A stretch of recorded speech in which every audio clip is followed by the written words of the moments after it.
Just listen to today's topic and think about what you're feeling.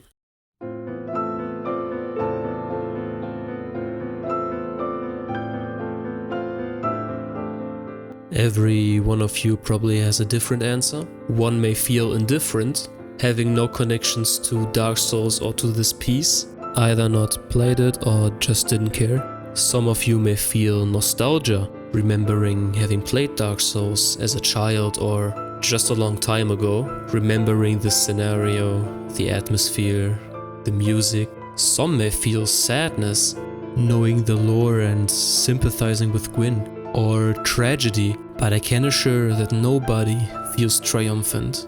This may be nothing special, but keep in mind that this is the theme of a final boss, and this is probably the only theme you remember. But why exactly Gwyn's theme? Why not the Asylum Demon's theme or Gwyndolin's theme? Why had this singular piece such an impact on so many people that it got its own name, the plin plon, in a game with almost no dialogue at all? And in this video I hopefully can answer some of these questions, but take everything with a grain of salt, since this isn't a critique or anything, this is just me talking about something I love. And without further ado, let's get into it.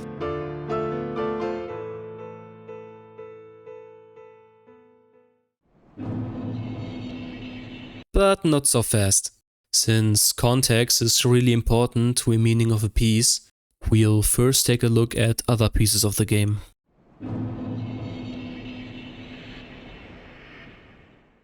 The first theme we'll touch is the Asylum Demon's theme, or rather the Taurus Demon theme, but the two demons share the same theme. This is not the first theme you will hear, since the intro exists and the character creation, but it is the first boss theme you will hear. Let's take a listen.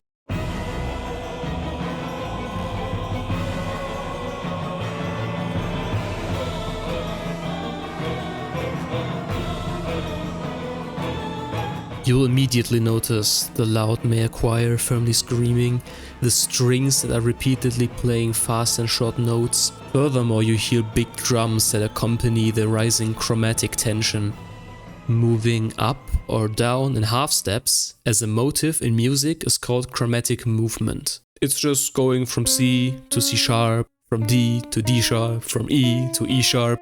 Probably triggered some people. And what we hear in the beginning of this piece is heavy chromatic movement. The bass choir starts on the note B and moves up chromatically to D.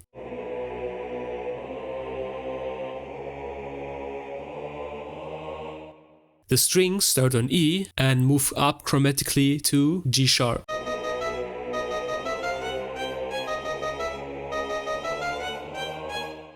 This nonsense is not something you would normally hear in any music due to its distressing nature. Except 12-tone music, but we don't talk about 12-tone music. There's almost no functional harmony, no understandable harmony at least. Just notes and notes ascending and drums amplifying the sense of urgency and tension. The music is rising, and such is the tension that you're feeling. This is what you are intended to feel while fighting your first boss. What's striking is the suddenness of this occurrence. The only thing you hear before the Asylum Demon is ambient. Dark Souls does not have overworld music, except for very rare locations, which make the ones that occur feel way more special. I mean, who doesn't remember first going to the skeletons, dying like 15 times, then discovering the way up to Undeadburg, then reaching the bell gargoyles, and then just taking this elevator without expecting anything big, and just hearing this.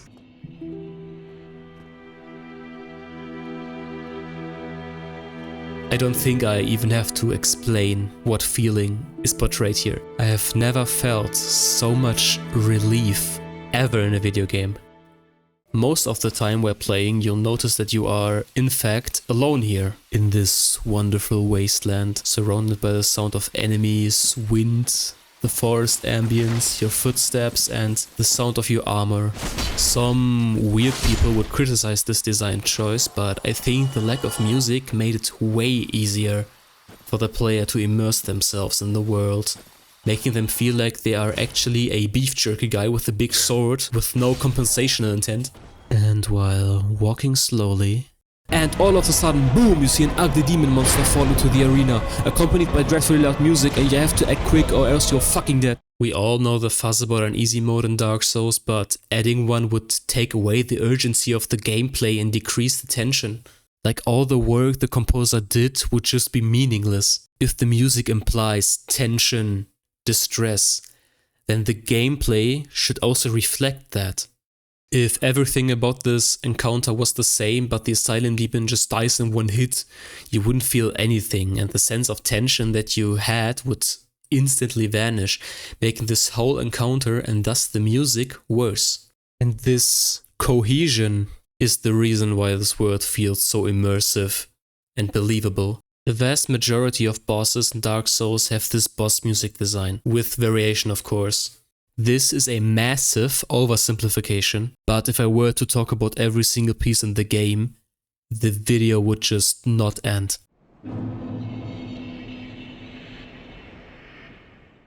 While the Asylum Demon theme just sounds dreadful, ugly, urgent and frantic, the same cannot be said about Ornstein and Smough. To even get to Ornstein and Smough, yes I say Ornstein, I need to stay true to my German origins. You first had to, of course, beat the Asylum Demon. Second, probably killed the ugly Taurus Demon. He's optional, but most players defeat him. Third, killed the Bell Gargoyles to ring the first spell of awakening. Fourth, killed the sexy spider lady. After traversing a vast deadly swamp with falling potential, ring the second bell of awakening. 5, complete Sen's funhouse filled with deadly traps and torture devices. Killed the Iron Golem. And of course, getting stunned by the beauty of Anor Londo and completely completing it. The first time in the game something looked actually beautiful and healthy. After you traverse the most hostile and decrepit places, you find this high of a contrast. Anor Londo, baby! When I got here the first time, I literally thought to myself, wait, so you're telling me this place exists in this world? And then you enter Ornstein and Smough's arena, and you hear this.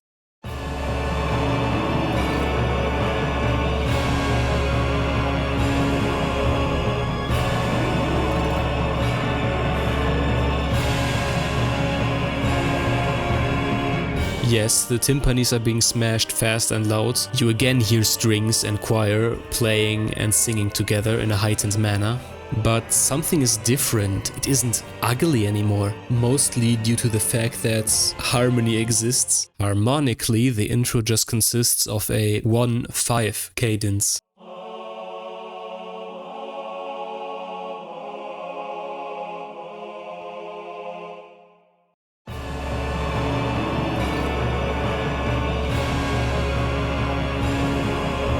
The simplest form of cadence you can get. 1 to 5, 5 to 1. Dominant to tonic. Tension to release. The dominant just wants to resolve to the tonic. Kind of like it's destiny. And kind of like it is destiny for you to fight these two. But what you also hear, a harp is added in the build-up.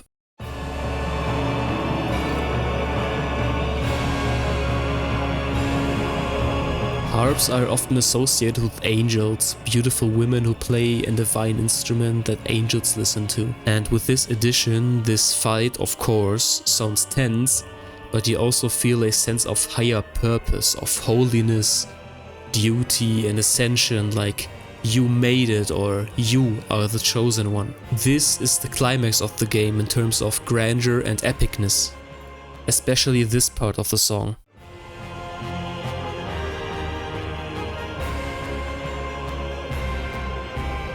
But just these few seconds of build-up tell that much of a story, and there's a whole lot of music left in this piece. I will talk about this and other themes more in depth in the future, like if you want more.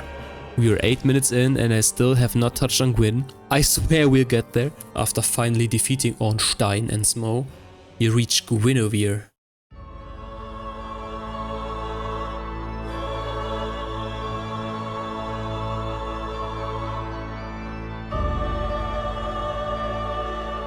Just listen to this. This room just overflows with atmosphere and divinity.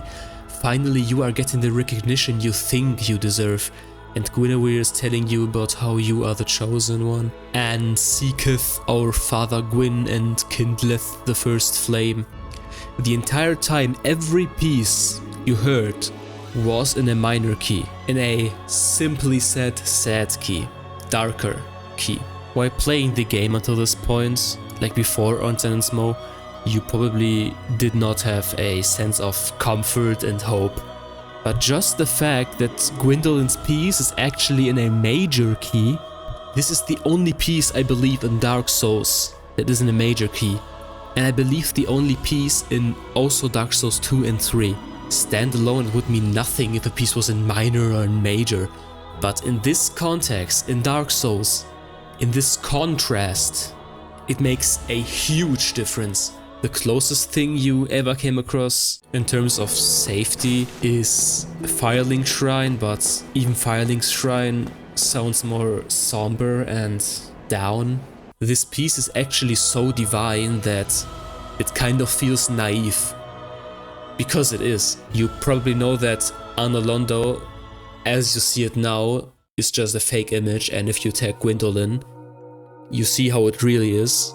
This piece just wants to lull you into a false sense of security, just to blindly accept what you see and not question it. Just listen to this part and tell me this is not kind of too grand for Dark Souls.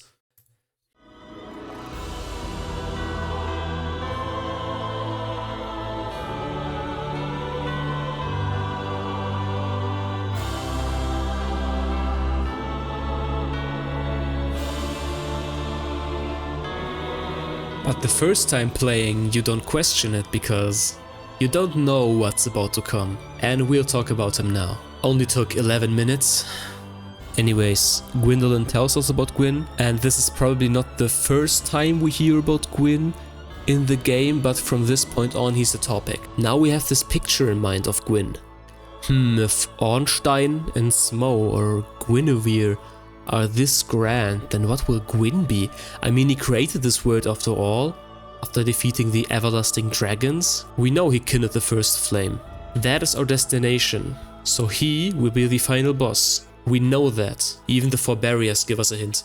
And after gaining the 4 Lord Souls, we are finally ready to go to Gwyn, but what you were going to see and hear is not what you expected.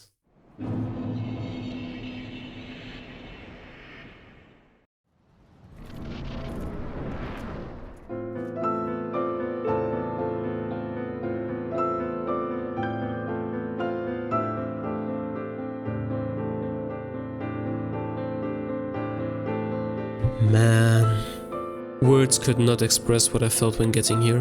Before we get into the music theory, we'll first examine the general aspects of this masterpiece in what haters would call normal speech.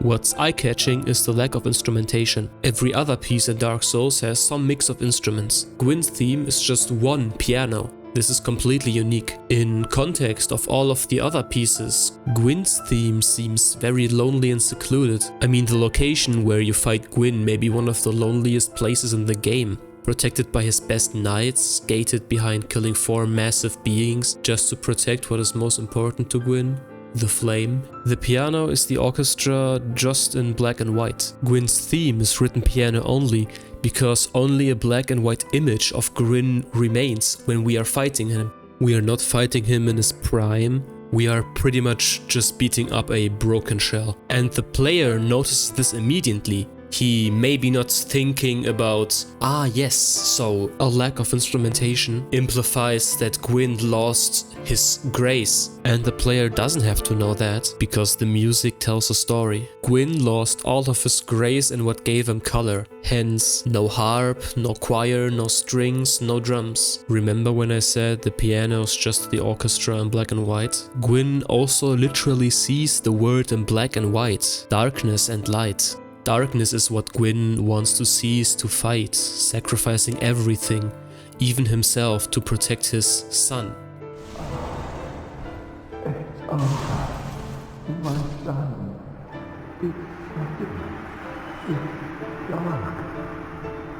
so dark. To furthermore stress the point of Gwyn's decay, Gwyn as a boss is like a really easy fight. Like you only need to parry him 4 times and he's gone. A striking anticlimax, serving as a reality slap in your face. There is no final boss, no grand cinematic victory, just a guy who once was a great leader. And he did what a great leader would do: protect his kingdom. And of course, he holds on to the first flame, that fire that made it possible for his kingdom to exist. He can't let go. And this isn't hard to understand as a human being. Everybody holds on to things in their life that they maybe should let go. A parent, unaccepting of their child being gone, or just yourself, holding on to memories of your past, unwilling to let go of people in your life who didn't necessarily die, but people who moved on with their life. Like, for example, in a breakup, time flows, moves and brings decay without regard to you nor your loved ones. The cruel part in this is that you are completely helpless, frustrated. Why must this happen to me? I cannot accept this fate. And this is what I believe Gwyn is going through, and can be painfully hurt in his piece. The player may move on to the end, but Gwyn can't. Furthermore, did you know, Gwyn's theme is written in only the white keys on the piano, A minor to be precise, symbolizing his struggle and pure dedication to not let a single drop of dark get close to him and his land. Gwyn's theme is really tragic, like pure tragedy, no urgency, no divinity, no distressing arrangement. In itself, those points may not seem as striking, but did you forget that this is the final boss of fucking Dark Souls? Prepare to Die edition? This is what thou must succeed?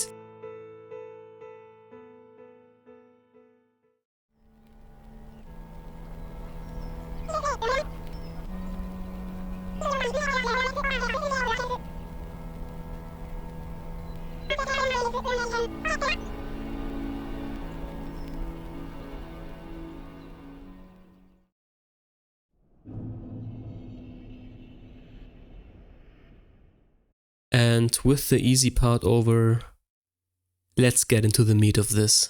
We'll now take a musical deep dive into Gwyn's theme and in its arrangement. It will contain a lot of music theory, but I try to explain everything as best as I can. Let's start at the first half of this piece.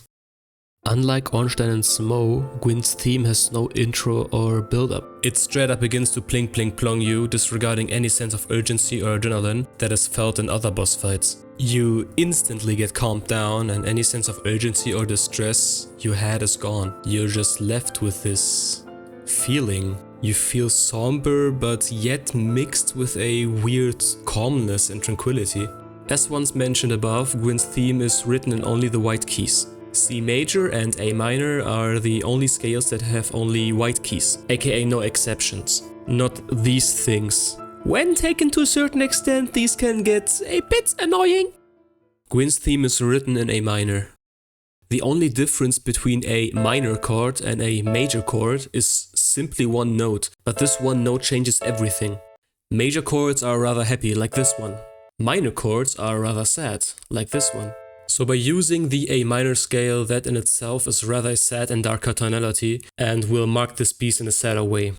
The first part has a simple vertical structure. The bass, repeating fifth and octave movement, and it stays the same until the middle part of the piece. So this doesn't change at all. And if we look at other pieces, this is completely normal. Dark Souls music loves to have a drone note below all the movement that happens on top. Having drone notes while the above chords are changing, this kind of feels like something is developing, evolution is happening. All of you probably know Vord's theme from Dark Souls 3, and this is my best example. If you listen carefully, you'll notice that the lowest note, the bass note, doesn't change at all.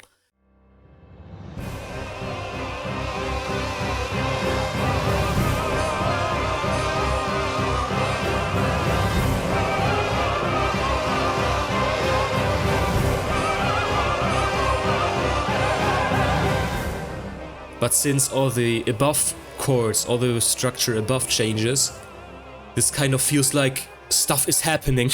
Continuing the vertical structure, we have the middle part,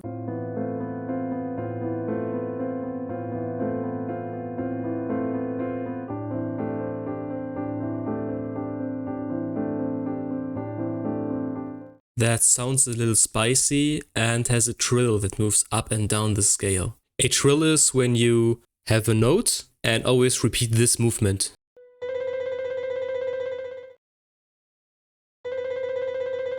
To be fair, in Gwyn's example, it is really slow, so probably not a trill, but let's just call it that. And on top, in the soprano voice, we have the melody.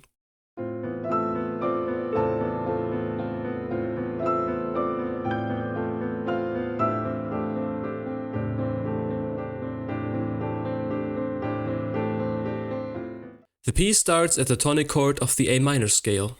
A minor. Shocking, I know. And we'll stay here for a while. Throughout the first half of the piece, we don't leave A, but we'll leave A minor. Kind of like Gwyn remaining in the kiln of the first flame, not moving unless someone may pose a threat to his treasure. Let me explain what I mean when saying we stay in A, but leave A minor. In music, you have your basic chord triads. What you can do with these triads is put extensions on top of the existing chord. For example, this is our A minor triad, but if we go up the scale to the 7th, we have an A minor 7th chord, and you can add all kinds of extensions, like the super ultra hyper mega meta leading, or we could omit the 3rd and add the 2nd note of the scale, making it an A sus 2 chord. You can also make a G sus chord, just saying. What I'm trying to say is that the bass part says we are an A something. Octaves and fifths don't tell us in which key we are. They don't tell us if we are major or minor, they just sound neutral. The middle part decides which flavor of A we take. In this case, A at 2. With the trill from C to B, always changing between A sus 2 and A minor. And we always add the minor 6 of A to it, making it sound more somber and dissonant.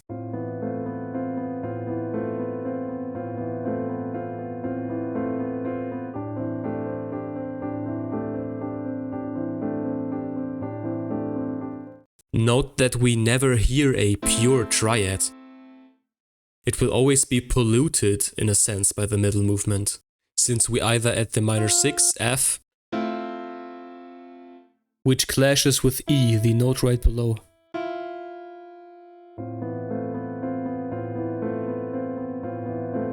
What also may be possible is that we actually have an F major 7th chord that is arranged in a different way, with the 3rd, A, being played in the bass section. But by the way of how it sounds though, I would argue against it. It doesn't sound particularly major to me, at least A something. The melody is, of course, the pling pling plon. The plon consists of octave, while the upper note is being played with a slight delay.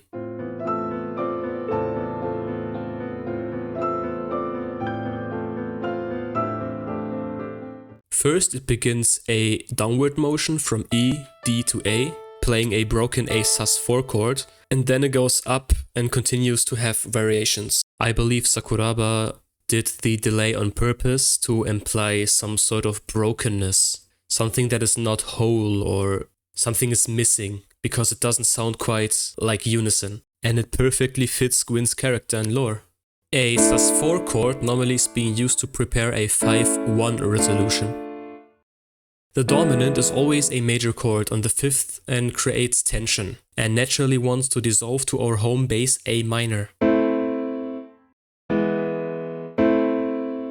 We can sort of foreshadow our dominant by first using leading tones that gradually create our chord to create more tension that makes the resolution to our home base more satisfying. This is without our sus 4 chord, and this is with our sus 4 chord to our dominant to home base. But since Gwyn's theme is only in A minor, there can be no dominant resolutions, because in A minor the dominant would be E major. E major consists of E, G sharp and B. But as you can see on this sheet, G sharp is nowhere to be found. The closest note is G, but with G being G and not G sharp, no major chord and thus no dominant. So there will be never a satisfying, grand,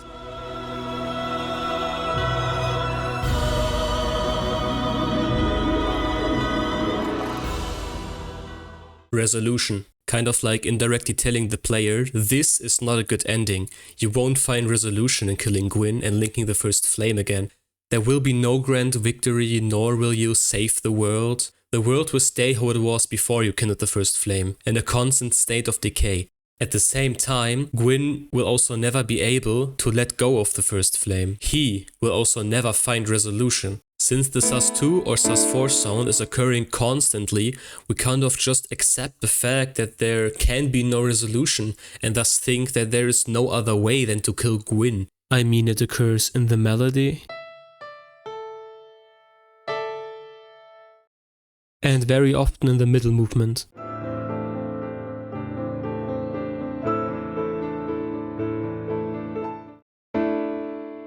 But later you'll see many more examples of the sus sound without actually being resolved, just being standalone. It makes Gwyn's theme actually sound like Gwyn's theme. It is a core part of the theme. So it feels like you have no choice, even if you don't want to do it. Fighting Gwyn always felt like an inevitability, something tragic that neither of us want to do, but it has to happen. In our human mind, we cannot accept the fact that there is nothing after something. We always want to know what comes after this, what comes after that. And in Gwyn's theme, there is nothing that's coming after it. There is nothing behind it. And these constant sus2, 4 chords, unreleased tension in a sad but tranquil piece are telling you exactly that. Because they don't resolve, they don't show what is after, they don't show what an Age of Dark would look like. This alone is so fucking genius, like goddamn. In the second part of the first half of Gwyn's theme, the middle section almost adds another melody voice.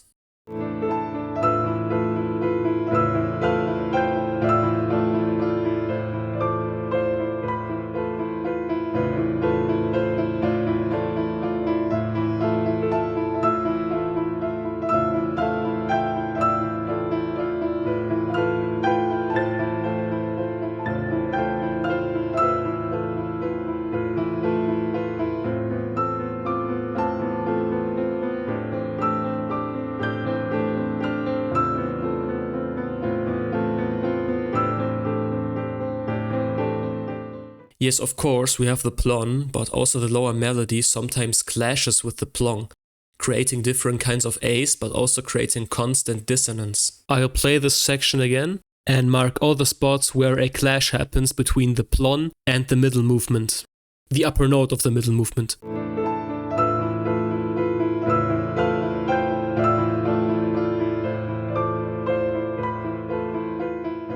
The clashes may represent us and Gwyn clashing our swords together. Not in an epic way where we fight the final boss and we have this epic showdown, but rather in a more tragic way. But we don't find that dissonance distressing or piercing like in Ornstein and Smo's theme. We find it quite tragic and outright beautiful actually. Kind of like a lullaby that is made for children to fall asleep to. Since Gwyn's theme also varies between playing loudly and calmly, quietly, but has a rather quiet overall feeling, Gwyn's theme might as well be called Gwyn's lullaby. Again, unlike ONS's theme, which constantly smashes our eardrums and never calmed down.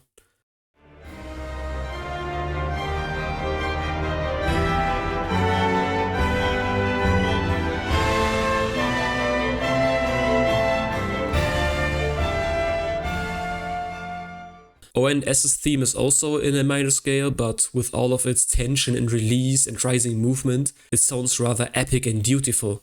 Kind of like what we imagined the final boss to be. I actually believe that Gwyn's theme is the antithesis of ONS's, the complete opposite. Earlier we talked about how we can see through the illusion of Anor Londo by killing Gwynevere.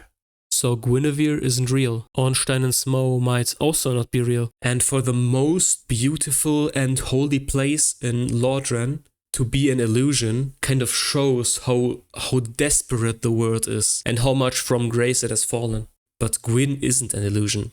He and his pain, his story and his suffering is real. At the end of this part we have a short repetition of the pling pling plong. This time a note is missing.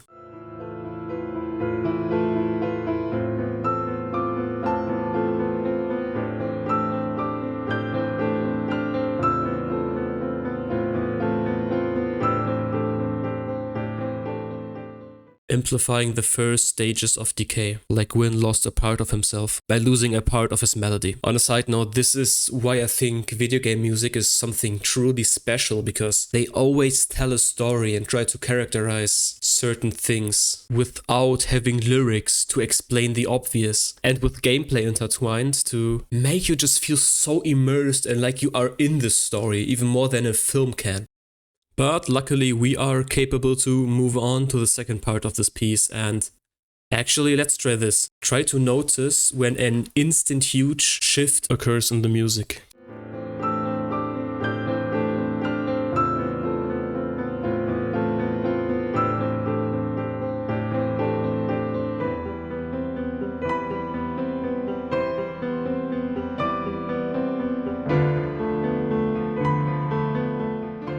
Wasn't so difficult to hear, right? After a short repetition of the pling pling plong without being played as an octave but as a single melody note, a huge shift occurs with no transition at all. The second voice vanishes, and the trinity structure as well.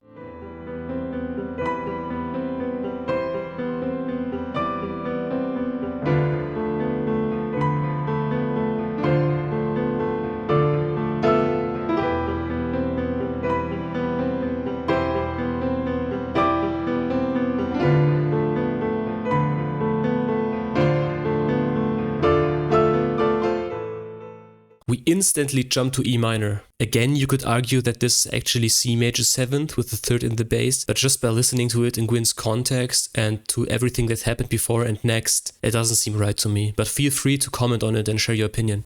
This sudden jarring change into E minor and change to a completely different play style may say that there's actually more and worse than sadness and sorrow here. We won't ease you into it, introduce it, decorate it to make this tragedy more bearable to you. No, we'll spit it into your face, and furthermore, the world doesn't even care if you can bear it. In a downwards and upwards motion, we change between E minor and D minor.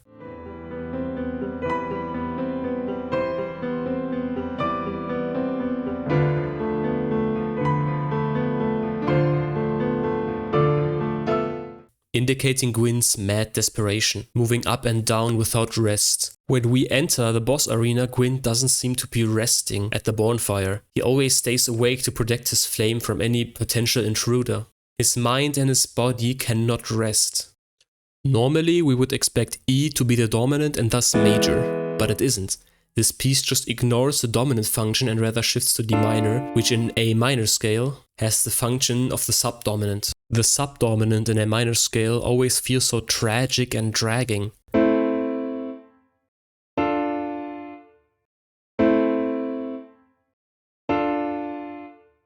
The plon again took its octave form and plays a little upwards motive, gaining intensity every second by accompanying chords.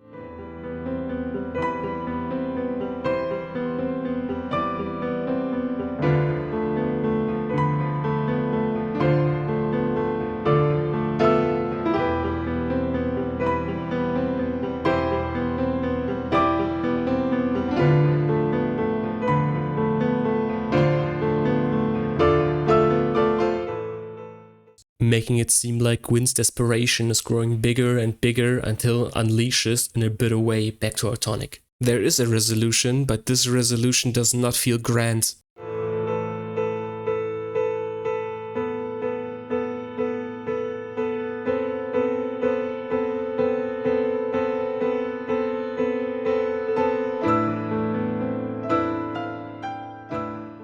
Since it doesn't fully resolute, it is basically tension into more tension into less tension, but not into resolution. For the first time, the A drone finally goes away and we actually have a beautiful common chord progression. The 1-7-6 in A minor, from A minor to G major to F major.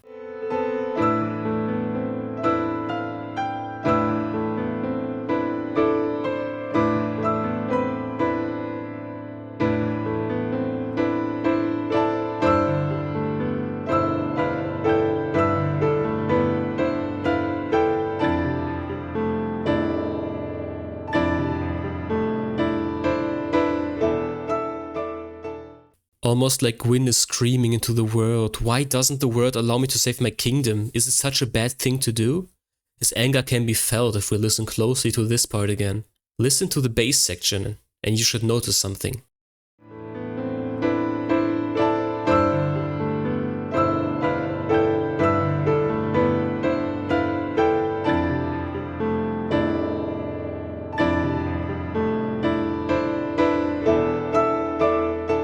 It is subtle, but we hear very, very low notes followed by a short pause. These low notes may be symbolizing Gwyn's rage, like he is smashing something with a huge punch, followed by a short pause of exhaustion. Kind of like Gwyn smashing the piano keys, the music itself in denial, in trying to end his suffering.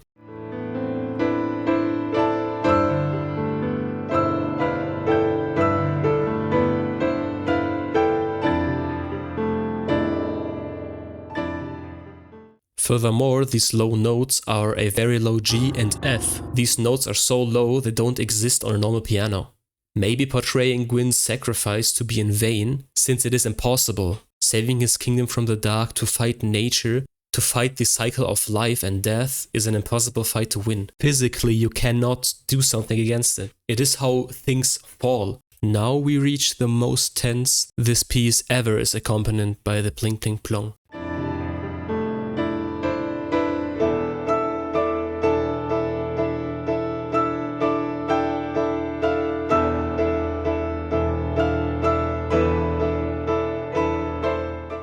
This is the second and last time the slide motif returns.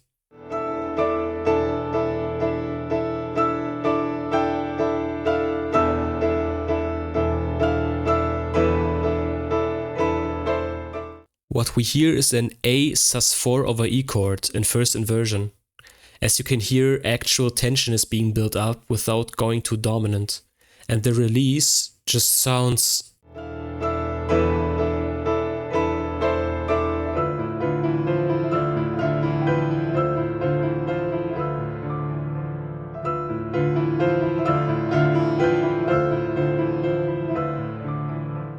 so goddamn demotivating and downpulling. Listen to it again.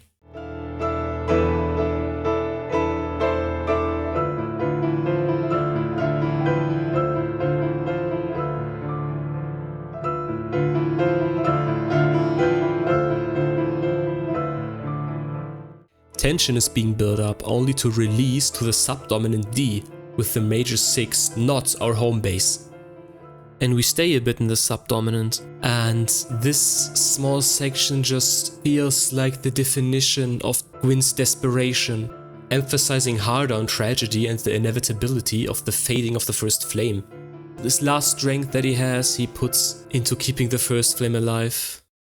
While editing the video, I came across something that I didn't notice while writing the script, and I find that to be really disturbing. I'll play the little bit and maybe you'll notice something.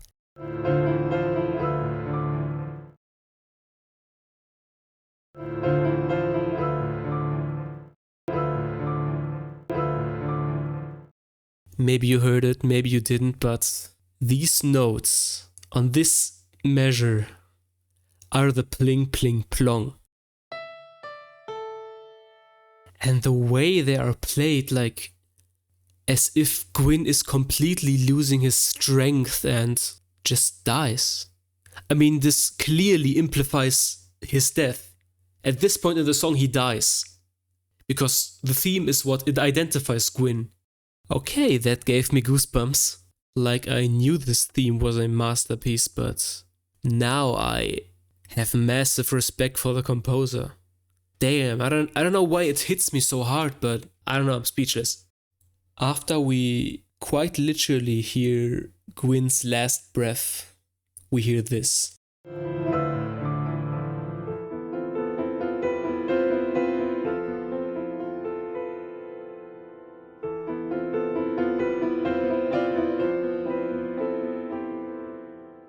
It is tragic how utterly beautiful this last section is. Like Gwyn, before he dies, before the world ends, he sees his family and his kingdom before his eyes once more. That is what he is so desperately trying to protect, to save. But in the end, it was for nothing. The most tragic stories often are the simplest ones. I think this part is the most beautiful section of this entire beautiful song. And every time I hear it, I can't react to it normally. Again, this is the final boss. God. But why is it so beautiful? It has many different reasons. First, of course, the chord progression. Descending chords starting from the tonic to the sixth in a major scale sound so beautiful mainly because of the last chord, the sixth. In Gwyn's case, it is F major. Most of the time, the sixth. This word. Most of the time, the sixth is played as a major seventh chord, which in itself sounds gorgeous. But in a minor scale with context,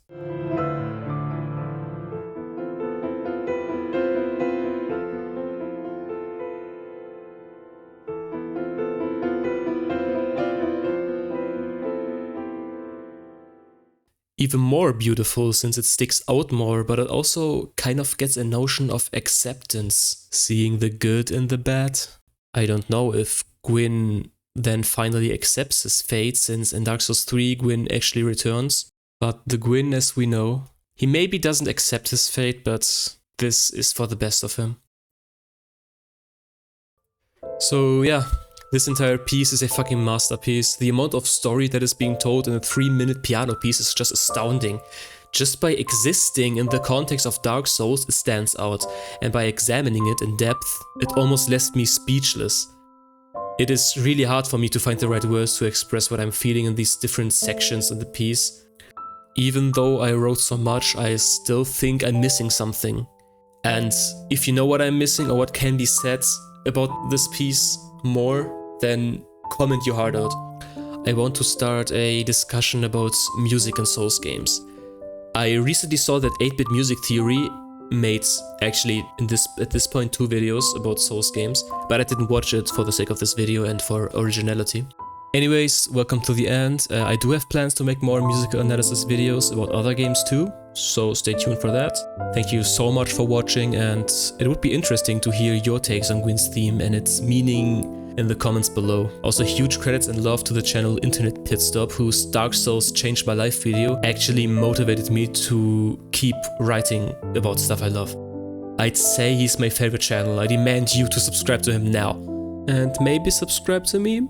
This video took very long, so that would really mean a lot to me. And yeah, have a wonderful rest of the day and see you guys very soon.